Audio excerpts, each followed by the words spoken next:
Hey everybody, welcome to the Patty G Show. I'm your host, Patty G, here with Abby from Wanderlust by Abby, which I learned this afternoon is spelled with an A and not an O. I thought it was wonder.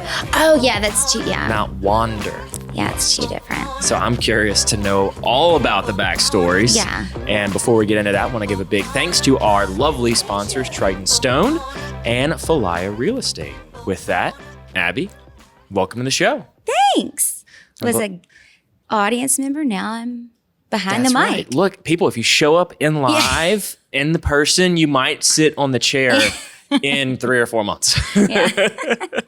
But Abby, so you're here, you're sitting here. You came in for Bridget's episode. Bridget Tate's for Capital City Lighting, and she so kindly introduced me to you and says, you've got something cool going on. So Yes. Who are you and what do you do? So I'm Abby Bullock, and I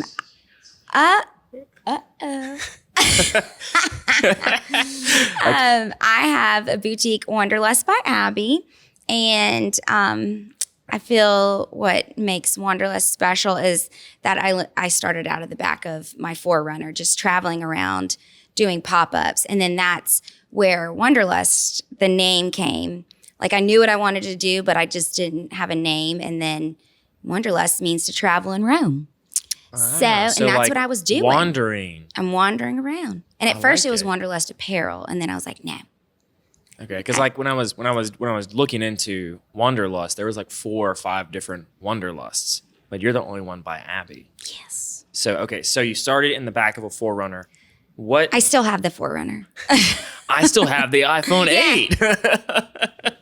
The origins, right? It's so great. And I'll probably keep the phone forever, you know? Yeah. Just as an heirloom, right? I think. And then I think so. Don't get rid of the 4Runner, just frame it in a picture and say the original 4Runner and have that like as an iconic picture in the store. To be honest, like when I turned in my Jeep Grand Cherokee for the 4Runner, I only got, I think, $1,000. So I probably only get $1,000.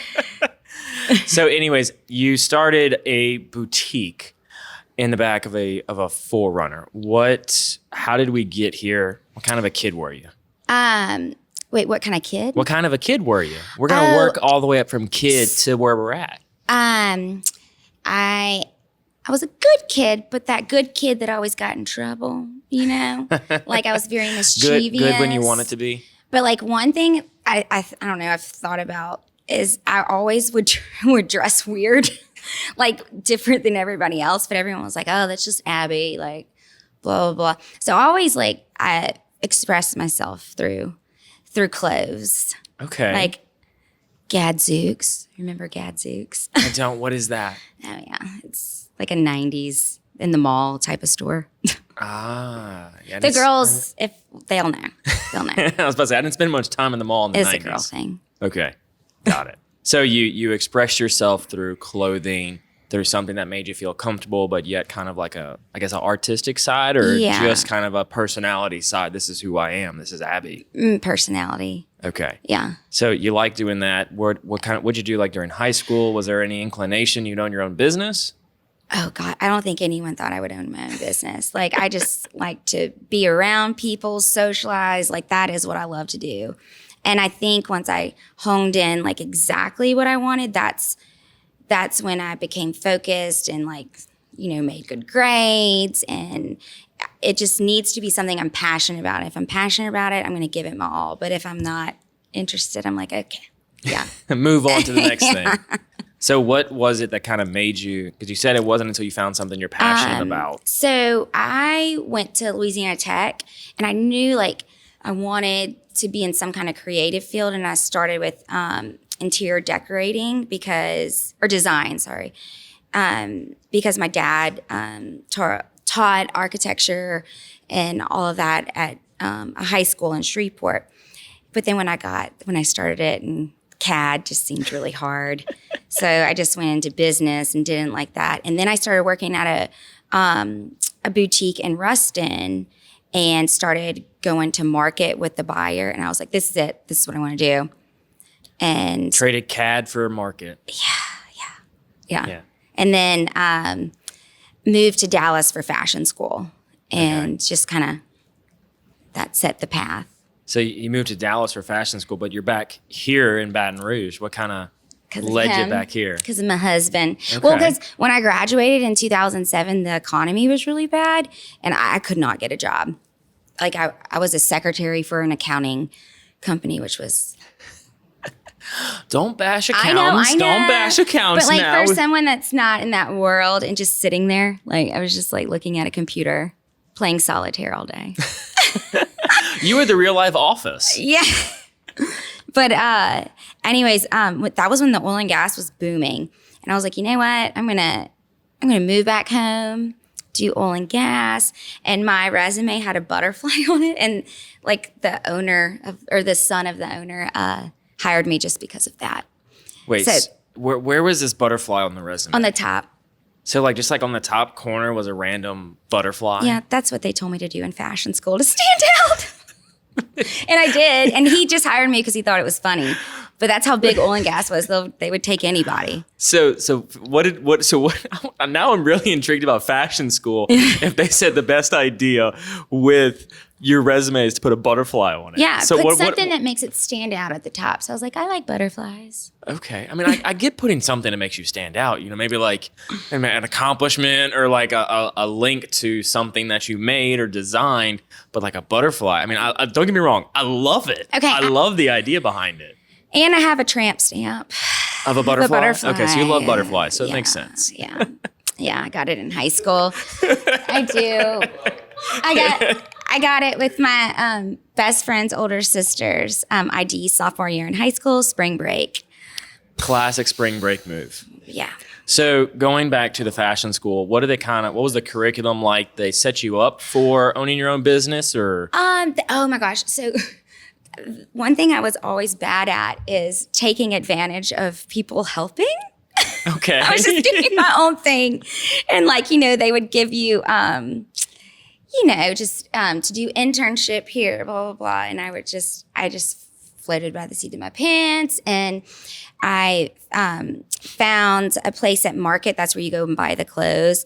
And I would just hop around and do different showrooms. And then, I found my own internship at Free People, which wasn't even, you weren't allowed to do it there, but I somehow convinced them it was okay. And why weren't you allowed to do it? It was only with certain businesses. They had a list of them. Okay. And well, what is Free People? Oh, it's have you heard of Urban Outfitters? Yes, I have. It's now I've heard of something under the chain of Gotcha. Anthropology, Urban, Free People. Gotcha. Okay. Yeah. So you got an internship with them by convincing them with this butterfly, or was the butterfly not involved? No, butterfly wasn't butterfly there yet. Involved? Okay. No. So you convinced them to give you an internship, and what was that like?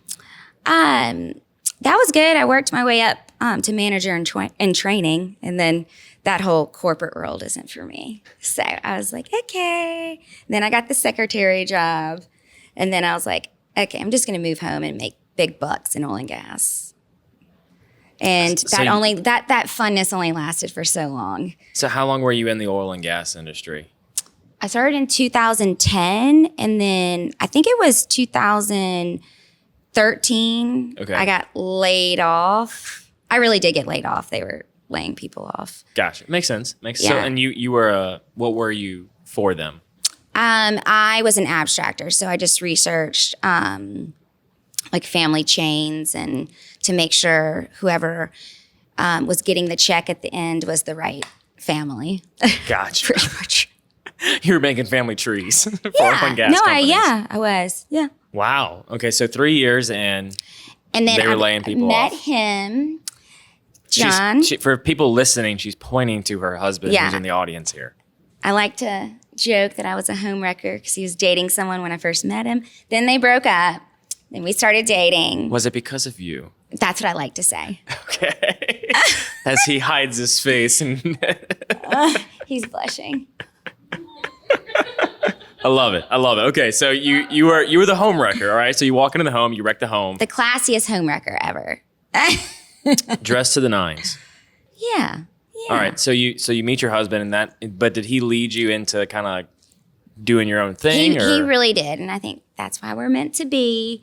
Is when everything got got, copied all the books and stuff, got copied online. And I literally was just sitting in front of a computer with my eye twitching. What books? Oh, sorry.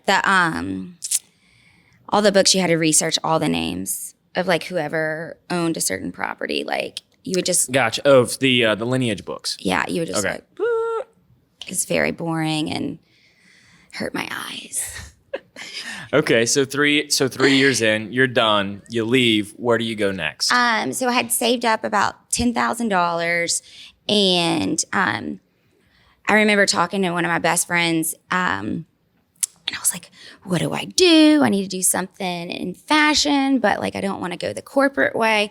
And pop-ups had just started, and there was a girl in New Orleans doing it, and she's like, "Abby, this is what you should do." And I was like, "That sounds cool," and. So I like had all this savings and I was like, I'm going to try it. And I was, if anything, I was just out that money, better than just opening a boutique and just seeing what happened. Cause I'm not from here.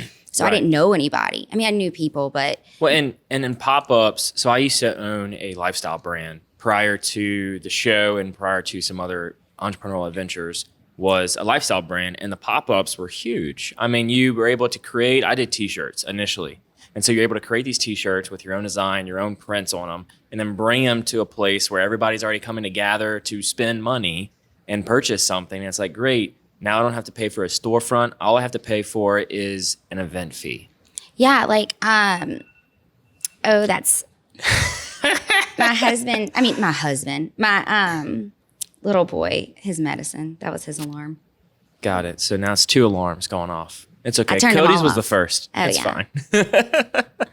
Anyways, so pop-ups. They're great. They get you your feet in the door. They get your feet wet. Yes. But the thing is when I did them, like there wasn't people didn't know what they were. So I was literally just creating something out of nothing. And I did it the first one was at one of my high school friends' house in Shreveport. That's where I'm from. And it's funny because like it was huge. I was like, okay, this is great start. And what happened was one person from that came to that pop-up, they would want to host one. And literally that's how it spread. Like if someone came to a pop-up and then someone that was there, they're like, I want to host one. And it just went like that. Okay, so hold on. So pop-up and trade shows are different. Yeah. So what exactly is for a pop-up for those that may not be aware? Now a pop-up is kind of like a trade show, but at the time, and at the time it was what year are we in? 2014. Okay. No, 14. Got it.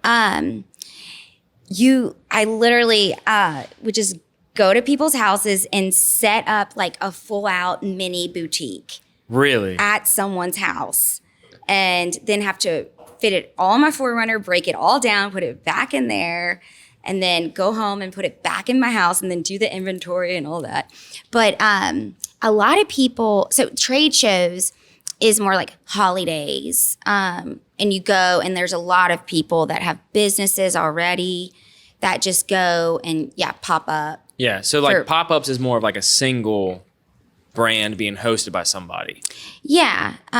Like you weren't, there wasn't other boutiques there with you. No. Okay. And then a lot of people selling, I don't know, it was like pyramid scheme companies. I got kind of caught into that, but it brought people. And so I would do it with someone that was selling like Rodan and Fields, which kind of confused people. And especially my dad, he didn't know what I was doing. But like people thought that Wanderlust was a pyramid scheme at first. Like that I was just selling things that were on a website, I'm like, no, like I like curated all of this and it's my personal style, Right. You're not just going to like Alibaba and buying a bunch of random stuff. You're actually looking through what you like and what you want to then sell and dress people with. Mm-hmm. You're not creating maybe your own name on the particular pieces, but all the pieces together make up your name. Yeah. And then I'd give them experience with like setting it up like a mini boutique and like, it was great. It was a lot of work, but it was great. Yeah. So you go to these mini boutiques, these mini pop-ups. What was kind of that next progressive step? Because I mean, clearly this was like your proof of concept. Yeah. Will it work? Will people come and buy, or will I be out the $10,000? Exactly. Like, so it got up to where I was doing 8 a month. 8 a month? 8 a month. Okay. And I would plan it to where it's like, okay, I'm going to Shreveport and I would do 3. So I'd do it back to back, like Friday, Saturday, Sunday. And then I would go to a city that was like Minden and do 2. So I tried to make it to where I did multiple in a city. And I would pop up at businesses too. So businesses could reach out to you and say, hey, why don't you come in on like a Thursday evening or a Friday and come and show people what you got? Yeah. Like one business, Ivy and Stone, she let me pop up the entire week. So that was awesome. So that's why at my store, I just love people to come pop up because that's how I started. I don't make them like pay anything. And then we end up just having so much fun. We have wine and I feel like it's like almost like an even trade because like their customers that don't know Wanderlust might become my new customers and then, vice versa. Yeah, and that's the beauty of it. Like, so you start off with these pop-ups, go into people's space, using their space, but then it's kind of morphing into let me get my own space. So I got, after that, found out I was pregnant and decided to get a fashion truck. Why not? Wait, a fashion truck? I had a fashion truck. Well, what in the world's a fashion truck? It was a Dodge ProMaster. Dodge ProMaster. And you couldn't see out the back. I never gotten in a wreck. So it's like a box truck almost? Okay.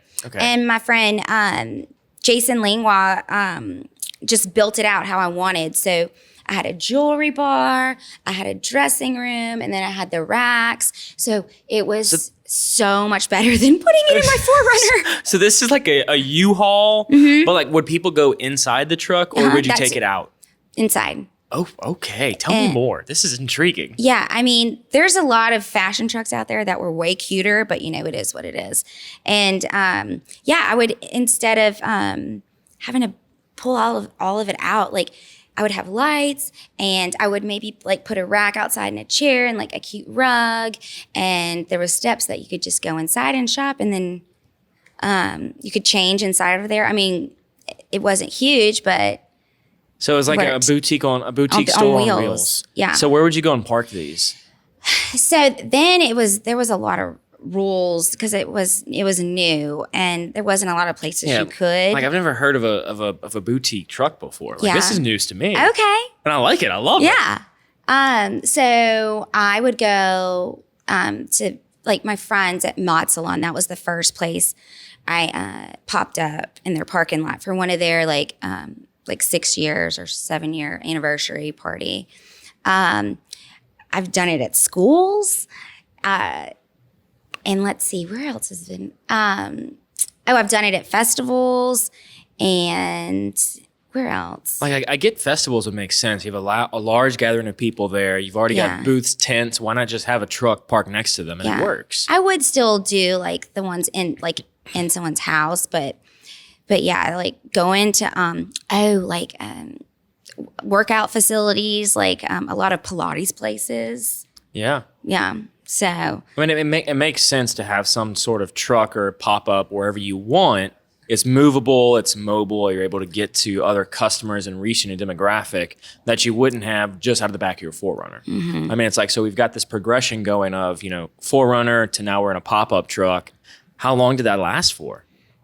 Probably for 1.5 years. Okay, so how many years are we into this at this point? We've got from 4Runner to pop-up truck. A year in the 4Runner, and then 2015, it was like right when I found out I was pregnant, I got the Dodge ProMaster. Okay. Yeah, and then... So we're like 2.5, 3 years into this? Yeah, 2.5. And then there was always, because we live in the neighborhood around Uncle Earl's over here, the 100 Oaks area. Yeah. And anyways, the Southtown Shopping Center, like I would go to Spectrum and there was always this space that I would look at all the time. And it finally became available and we were like, should we? And because buying a space is like not... Or renting. Or renting. Yeah. But still, renting a space, that rent's due every month. Doesn't matter if you sell one dress or 1,000 dresses. That rent's fixed. It's flat. You got to make the bills. Yeah. And we didn't. We're like, let's just do it. And I mean, that I was just nervous, like no one would come like the first day.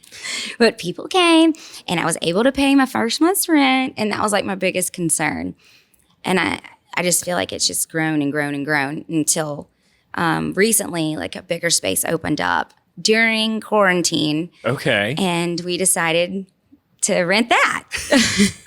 So you were in the Perkins Shopping Center. And it was like less than 800 square feet. It was tiny. Okay. I never thought I would leave there. So like the size of probably Uncle Earl's private section, VIP section. Yeah. Oh, yeah, for sure. And I could barely fill it. I could barely fill it up. And wow. I think I opened and it was like beginning of spring and I only had winter clothes. Like I was just so all over the place. But now, yeah, but you're taking that leap, that next step to make the business grow, and the next step was that brick and mortar store. Mm-hmm. So where were you curating your clothes from at this point in time, or your merchandise? Online. Okay. And I carried. So when I would do these pop-ups, I would meet so many people at events and stuff, and all these amazing artists.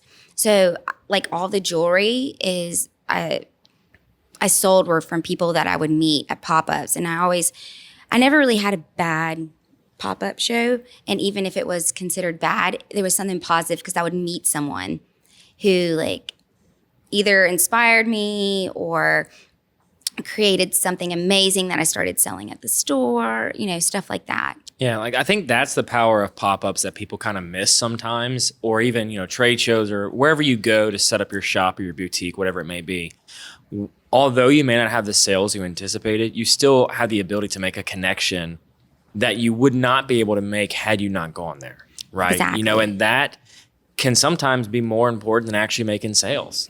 Because you're making a sale down the line or you're making another connection. Mm-hmm. Oh, look, we've got Bridget Tate in the audience. Sassy Welcome, pants. welcome. So it's like that ability to go there, maybe not make the best of sales, but it's like, oh, I made 3 great connections. It's huge. I think that that's in anything in life. Right. Even if you're tired, still go because something good will happen. Yeah, something good will happen. You're going to meet at least maybe 1 or 2 people you wouldn't have met before. Yeah. So you're in this space you barely fill. Yeah. You're working this, but you're also at the same time curating other options. Do you have any employees? I mean, is this a one-woman show? It's mainly me. It's okay. me. And I think when it opened, I just had my first child. And I was working Saturdays, like every day. And then I had like 3 random friends that would help me. And I was like writing them checks under the table, like no payroll. Allegedly, all alleged. Yeah. I mean, I would pay them for, cleaning and painting. I don't know. Yeah. Wink, wink. So you had friends helping you. I mean, because when you're opening a brick and mortar, it demands a lot. Yeah. Especially working the floor and curating other stuff. But then you also have a child in the equation. Yeah. That's a whole different ballpark. I know. And to be honest, I never thought I would have employees. I don't know why. I just didn't envision that. And so that was a huge thing for me because I'm a rule breaker, and to have to tell people what to do, make like a manual. It's very unnatural for me. So was it just like the thought of having to boss people around was kind of the limiting factor, or was it you couldn't see the business getting to the point where you need somebody? Both. And I did things in such a random way that just made sense to me. And now I was having to organize it and make it to where other people could go in and sell things. And, I just had things labeled weird. I just made it work. And so I had to, make it legit.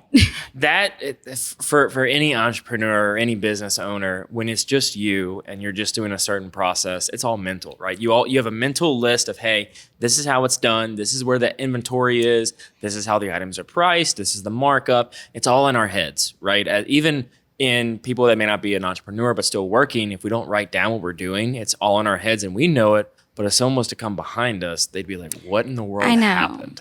What did they do and how did they get it done? And I didn't even have barcodes. Like we wrote the price like on every single thing, like hand wrote things. So everything was handwritten So what were you using as like a point of sale system? Square. Okay. Yeah. So you like had items in there, or yeah, I would write like I remember my first item I put in was and my friend you made like just started 1,000 like SKU number 1,000 and I just went from there. 1,001, 1,002, like 4,030. Right. So what are you up to? What are you up to now? I'm curious. That's a good question because now I have a real system that it just makes its own barcode. Probably like 100,000. What? I don't know. Okay, so you move into this bigger space. Were you nervous kind of going into this bigger space? And because it was it was right after like we reopened, after COVID. I was so nervous. So this was last year or in 21? It was last year in November. Okay, so towards the end of 2020 when people started kind of desiring to get back out a little bit. Mm-hmm. Yeah. Okay. I mean, that's because during that time, it was brick and mortar stores were closing. Like people were shutting their doors and like, we're not opening, we're not doing anything. We're going to ride it out, see how long it lasts. It was like everybody was, clenching to every dollar they had. But you're over here saying, nah, watch this. We're going to kick this door and we're going to go to a bigger space.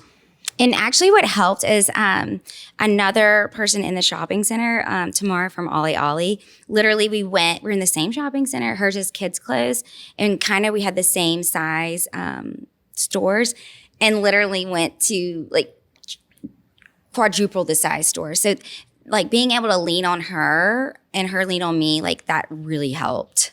So you had somebody like growing with you at the same pace, at the same time, and you all came in together and was like, hey, we have no idea what we're doing in this big of a space, but we're going to make it work. Yep. I love that. Yeah. I love the fact that you were able to lean on, what some people may see as competition. It's like, no, we're all collaborating in a way. Yeah. Which is huge.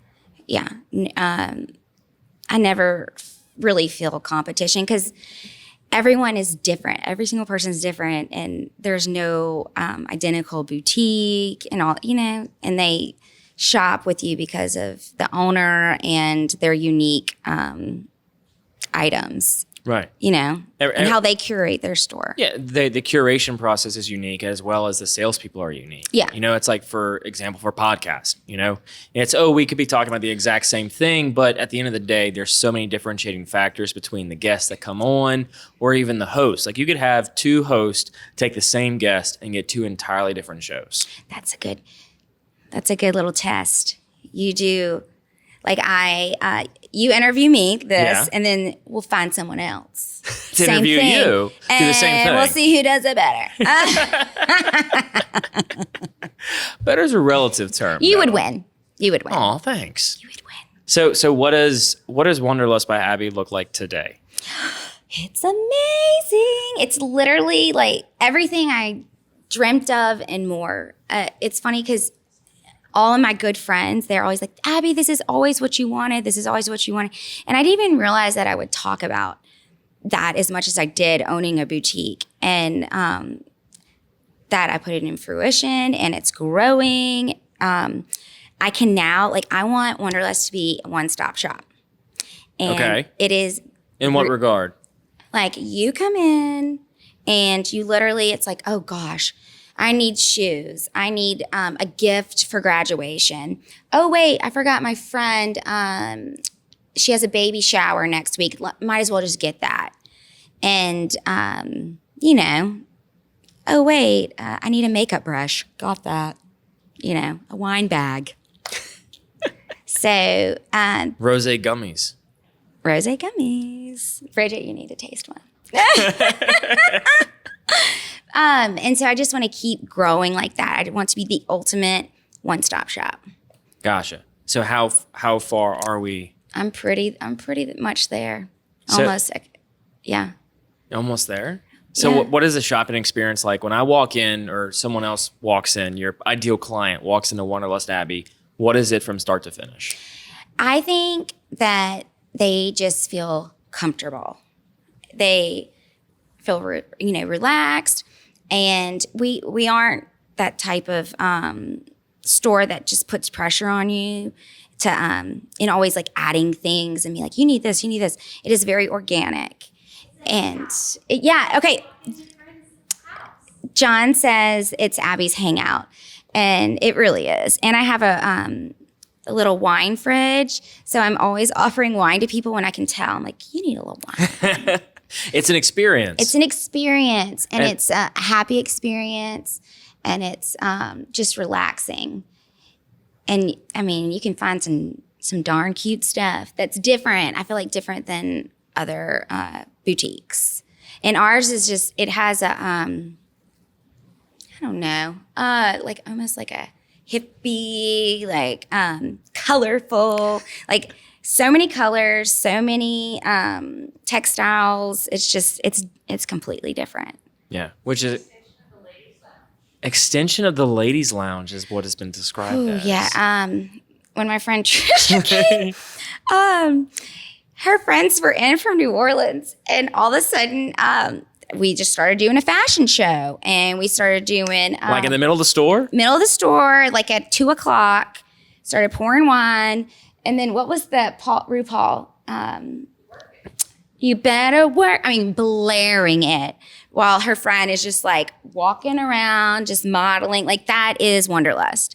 Like it is the funnest place ever. I love it. Yeah. Which I think kind of sparks a conversation around what does retail need to do to stay alive, right? With all this post-COVID, post-pandemic, everyone's staying home, they're online shopping. How do we get people back in the doors of a retail environment?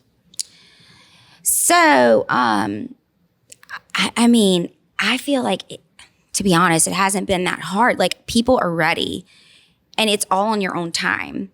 Like you just do it at your own pace. But to be honest, like I remember when I opened the, when I was across the parking lot in the smaller space, when I reopened, I had people crying. They were like, it is so good to be in here and shop. Like, you know, you get something taken away from you. Like people were crying. So, and that's, I feel like it's more talked about, you know, people, you know, being fearful. But really, I feel like there's so many people that are just ready and been ready. They're doing it. Yeah, they're ready to get back out. They're ready to do something. Yeah. And you have such an attraction with your business of the things you do. A random fashion show at 2:00 in the afternoon. And just pouring champs, pouring Chardonnay. Yeah. Which is great, right? Because that gives people a reason to sacrifice convenience of ordering online to, nope, I'm going to take the trip. I'm going to go out and have a good time. It's almost like when they come to the store, it's a break, a little break from life. Yeah, which, I mean, we all could use a break from life every once in a while. Yeah.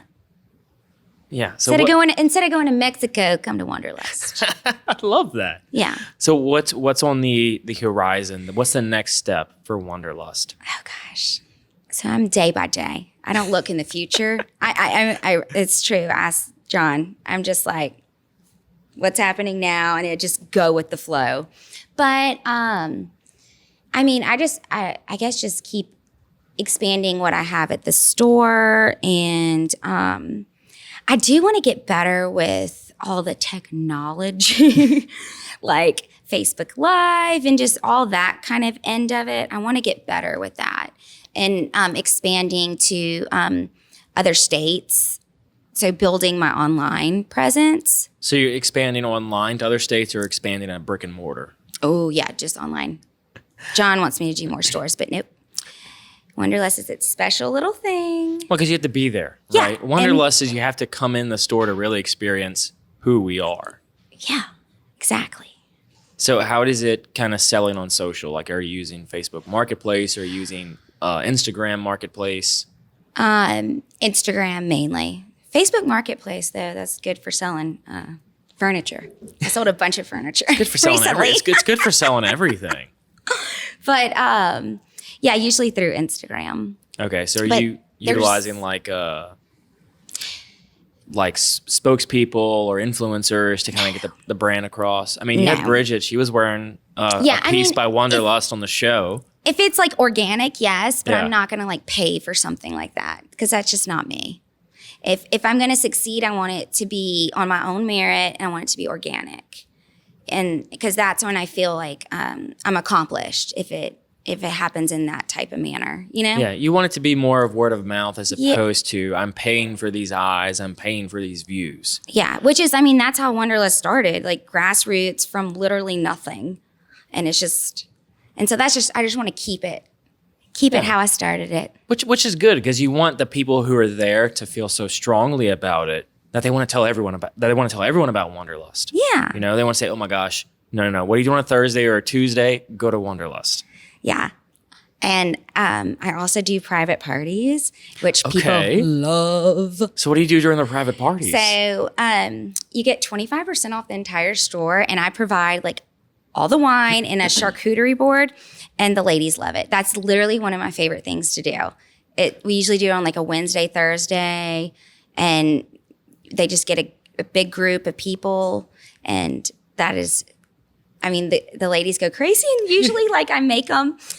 What I've ended up doing is they get a little wild, especially like ladies my age, because I mean, there's only so much time to have fun, and that's usually their one night to let loose, and they let loose. So I end up making them a reservation at Solera across the parking, and I'm like, ladies, so it is 9:30 and they close at 10:30, but I happen to know that they have a spot available for all 10 of you if you want to go.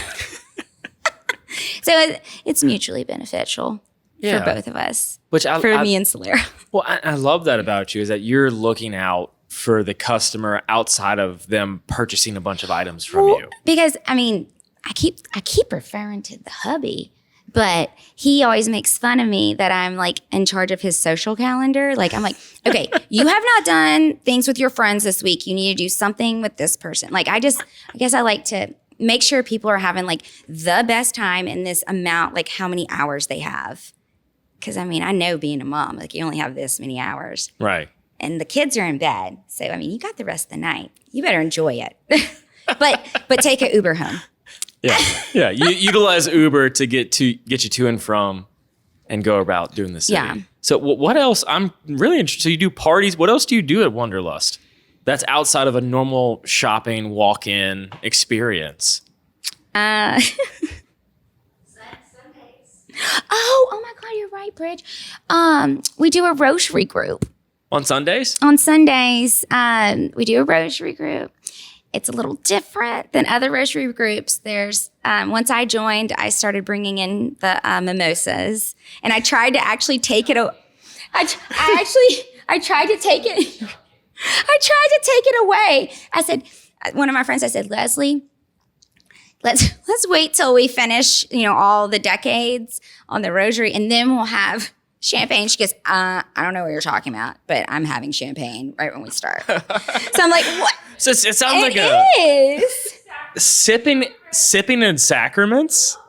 Oh my goodness! So it's like champagne from the first decade. We're rolling with it. Yeah. Okay, so a boozy rosary. A bougie rosary, and we meditate. It's so good. Like we've only had one guest person, which was my mom, and she cried. We made her cry. She was like, "I'm just so proud of you. I can't believe you're doing the rosary." I know, and This rosary is that powerful. It brings people to tears. Oh my goodness. This is. And oh my gosh, she was like meditating too, because sometimes when we meditate while we're doing it, we like see things, And she was seeing things. She was like, I was the dove while Jesus was passing the wine out, like and then we come up with phrases like Mary was the first momager, First momager. I keep a notepad of all our silly it's the only thing I'm thinking about as you're saying all these things is like the value of the marketing that can come from all of the stuff you do, and like how powerful all of that is from a brand awareness, a brand building perspective. I'm like, oh my gosh, this is not a boutique. This is like a lifestyle. It's an experience, which I think you're stepping the game up for other boutiques or other stores in the local area here in Baton Rouge, and getting out there and doing something unique. Like you're not going to go to hardly any other stores and have something with that, caliber of an experience. Like you may have some sales associate kind of walk you through, maybe give you like a half a pour of champagne. Oh, and I pour something big like that. pours. I get You're pissed like, hey, look, we got a glass with a cork on the bottom. Yeah. Pop that in the bottle and let's go. I get pissed when I'm offering champagne and someone says no. And I get pissed if they're like, oh, just a little bit. And I'm like, I do big pours. We have different definitions of little. Yeah. Sorry. Wow. And we also have a kids area. Like a daycare? Yeah. And I have a little kids area because, moms need a break. And me or one of the girls working will kind of watch over the kids. Have snacks, I have juice, diapers, wipes, any emergency. And I actually brought blanket. Yeah, it sounds like a full service establishment. This is intriguing. I brought some pillows and blankets. For a nap time? Just in case anyone needs to take a nap.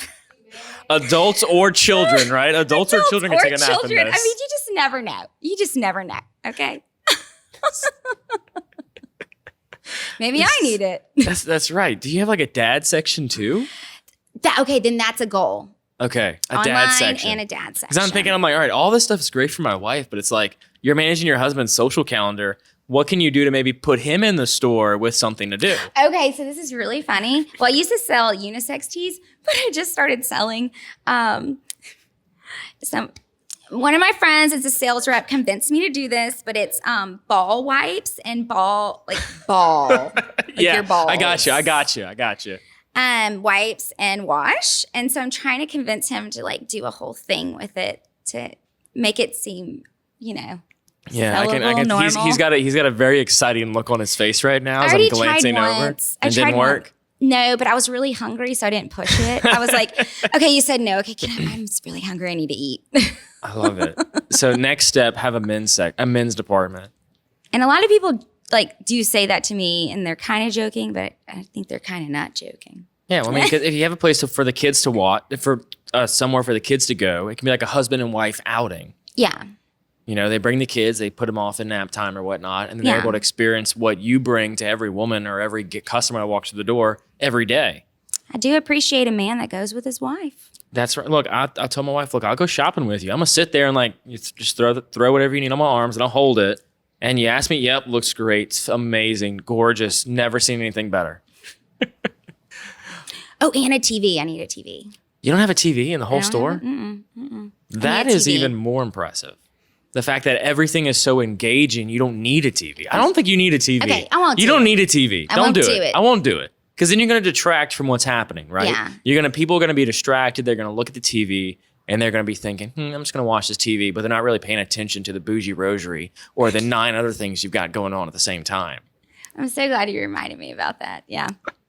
Because no one wants to do it at their house anymore. Ever since I offered it up at the store, now it's at the store every time because no one wants to clean their house, and obviously the store has to stay clean. Yeah, the store has a standard of cleanliness that has to be maintained 7 days a week. Yeah. So with that, are you open 7 days a week? I mean, what are the actual business hours? If someone shows up to Wanderlust, when do they need to show up? Okay, last week one day I was there to 12:30. Okay. Organizing. It's Monday through Saturday. We usually get there at 9:30 and then leave at 6:30. But if I'm there and, he has the kids, sometimes if I'm on a roll with something, I will be there till midnight. Wow. And the people that work at Phil's make fun of me about it because they're like, oh, we saw you were still there. I love Phil's. Yeah, it's a good hot spot for you. It is. I love it. So kind of starting to get towards the end of the show, we have a set list of questions we like to ask. So, I think I'm leaning more towards knowing this answer than not, but I still have to ask it. Okay. What is something you did as a kid you wish you could still do today? Oh, yeah, I remember you did. Probably run around naked. But my kids get to do that. So I live vicariously through them. There you go. Actually, I don't, but I do kind of. Do you let them, or are you like, no, put some clothes on? You let them? Yeah, it's just why not? They're only young ones, right? Yeah. It's only they're only the young that age until it becomes inappropriate to do that for so long. Yeah. So just let them enjoy it. Yeah. Was that your answer too? That was my answer. Yeah. Now, you blurted that. When we had Bridget on, she was like, okay, thinking, and then you were like, run around naked. Oh yeah, yeah. And that's how it came about. If only we lived, in Europe. Yeah. This is okay. To be honest, I still kind of do, and at one point I'll have to stop. Yeah. At one point. When it's uncomfortable for the children. Okay. So moving on from that, your journey has been so incredible thus far. I mean, you started out being this person who wanted to do something within, an accounting firm, and then the design school, and then the oil and gas, to now doing something out of the back of a 4Runner, to now driving around a box truck, to a small space, to now a big space. You've got to have some lessons you kind of learned along this path so far. Yeah. What are like 3? We'll limit it to 3. What are 3 lessons you've gathered along this journey? Literally, it kind of makes me cringe when people are negative about an experience. There's literally something you can learn with each negative, positive experience. There wasn't one pop-up that I didn't learn something. Gosh, that is a hard question though. Can I take it more of? Take it however you want. Okay. It's your question. I just asked it. So I really think if you truly love what you do, you will go beyond anything to make it happen, and like stay there till midnight. If you love it, you will succeed. If you love it and you are determined. I think that people that do try things just like, they don't have that passion, and that might be a reason why they don't succeed. You just have to have that love.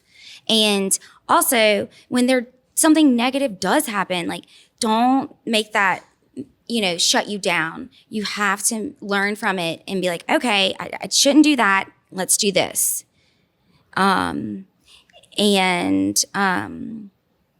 gosh. Don't quit. Don't quit. Because you know what? Because the people, there are so many entrepreneurs, there's so many people that start businesses, but there's only a few that are successful, and they're the ones that didn't quit. Yeah. And also having like a support system, especially when you start having children, like I have 3 kids. You need that support system. That support system is so much. So yeah, I think that's it. Yeah. Yeah. Yeah. No, I love all of those. Being you. Thank you. I was waiting for that to come out. Being you, because as whatever it is, like, you are put on this earth for a special reason, and you don't need to be like everybody else. Everybody else is already being them. Yes. You don't need to be a different version of them. Yes. You be the best version of you. Yeah. Be the best version of you and a good person. I love it. Yeah. I love it. Yeah. Yeah. You are just destroying the game out there, and I love it. It's these freaking gummies. Rosé gummies, not like illegal gummies. Yeah, we're not edible gummies. We're in Louisiana. We're at rosé gummies. So what is something you love about Baton Rouge? Okay. So I'm a North Louisiana girl, okay? You're north of I-10. Got it. Yeah, I'm Shreveport Bossier area. And I used to get so mad when people would be like, oh, people from Shreveport, they're like, they should just be in Texas. I would get pissed, okay? Be in Texas? Well, it's literally very close. It's probably 20 minutes away from... But still, it's Louisiana. I know. It's rude. It's very rude. South Arkansas. Okay. But to be honest, moving to Baton Rouge, I think about this a lot lately, how much I love it here. It's a melting pot of different people, but oh God, what I love are the traditions here. I love the Southern culture, and I love all the cute small towns that are around, and you can just go to them. They have all the festivals. Like one of my friends, Chelsea, I feel like she's a pro at going to all these festivals. So it kind of inspired me. And I made a list of like all the places. Like I think, oh God, like a meat, somewhere like that. Like I forget what festival they have. I just hired someone that from a meat, and I do. It's written in pencil. So the question was, does she have a bucket list of festivals? I do. Okay. I do. 12th Night. Never knew about 12th Night, and now I've made that a tradition in my family. I just love the history and just the specialness of Southern Louisiana. Yeah, and that it definitely is a special place. It is. In South Louisiana, Baton Rouge. I mean, we're a capital city. We've got all this melting pot of people coming here, the food here, the culture here. It's truly an incredible place to not only live, but to start a company and be successful at it, which you've proven. Yeah, I mean, that was the most nerve-wracking is because, yes, I knew a few people, but like I'd always wanted to start one in Shreveport, and I knew everybody. That'd be easy. Fingers crossed. But yeah. It would have been easier, And I probably would have done it in a different way. I might have just opened a boutique because I had that much confidence, and which I didn't here. Yeah. But I've met the most amazing people. And I like that. I feel like now if I go somewhere, I at least know one person, Which isn't that awesome? Yeah, it's nice. And it like just feels... it only takes maybe 2 or 3 connections to get to someone you want to know. Yeah. Because of how big little town Baton Rouge is. It is. And I mean, this is silly, but I mean, I love Walgreens, and it's in the shopping center, and I know all the employees there, and it just is nice. And my pharmacist, like the lady working in the pharmacy, she's always got my back. She's like, oh, you need something? She got you. Yeah. She got you. It's little things like that. Yeah, little things that you wouldn't expect in any other city or town, really. Yeah. Which is nice. I love that. Yeah. So, for one final question, what can I do to help you? Oh my God, I'm going to repeat what Bridget said. No, do not repeat what Bridget said. You need your own answer. Be your own person. Let's do the competition. I just spit. What competition? Where someone else interviews. I'm just joking. Well, you so tell. You gonna book another podcast for you? You know what? We're gonna expand on our newborn line. Okay. And maybe help me promote that because you're expecting in November. I'll be in need of that come November. Yeah. If you didn't know, he's pregnant. Well, I'm not pregnant. My wife's pregnant. Well, y'all are. We're expecting. In November. Because I actually did start carrying like this newborn milestone thing, and it's already sold out. Oh, so wow. I do need to expand on that. So maybe we can talk about that. Okay, we can collaborate. When it gets closer to due date. That's right. I'll bring my wife. Yeah, after she has a baby, she can enjoy that champagne and that rosé. Or before, and I could dress her in the most comfortable clothes ever. Maxi's. Ooh. Yeah. Okay. We could do before after. Whoa. Where she gets crunk after like 2 glasses of wine is like. All right. Well, honey, I may or may not have signed you up for something already. So. Well, like I said, we have couches. I love it. And blankets and pillows if she take needs a nap. I love it. A siesta. Well, let's not go that far. Let's not go as far as childbirth. I have a first aid kit. I don't know if that would take care of that. Right.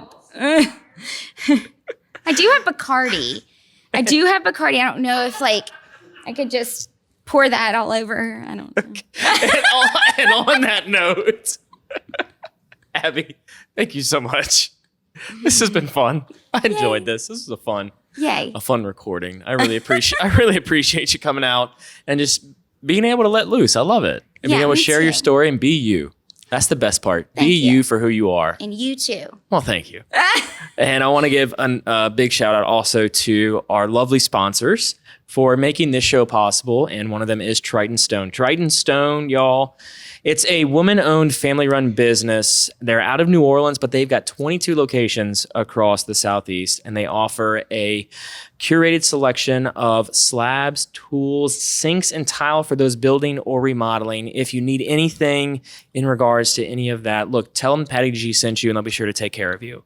And also to Falaya Real Estate, which is a local Baton Rouge-based app that is changing the game for selling your house. They're making it way less expensive for you to sell your home. They're making it feasible and actually achievable to accomplish your dream and move to the place you love. So check out Fly Real Estate and tell Barrett over there, the owner, that Patty G sent you as well.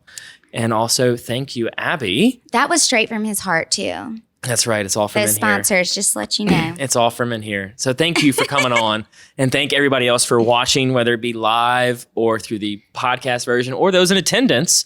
Again, remember, I got an Abby audience. you got an audience. I didn't think anyone was coming. He asked me, he goes, is anyone coming? I was like, I don't think so. I think it's just going to be me. Well, either way, I'm glad they all made it out. And guys, remember, Abby was an audience member pre-guest. So you can come out and become a guest as well. So thank y'all so very much. I am Patty G, host of The Patty G Show, here with Abby from Wanderlust by Abby. Y'all check her out and let her know you saw her on The Patty G Show. Thanks, and have a good evening.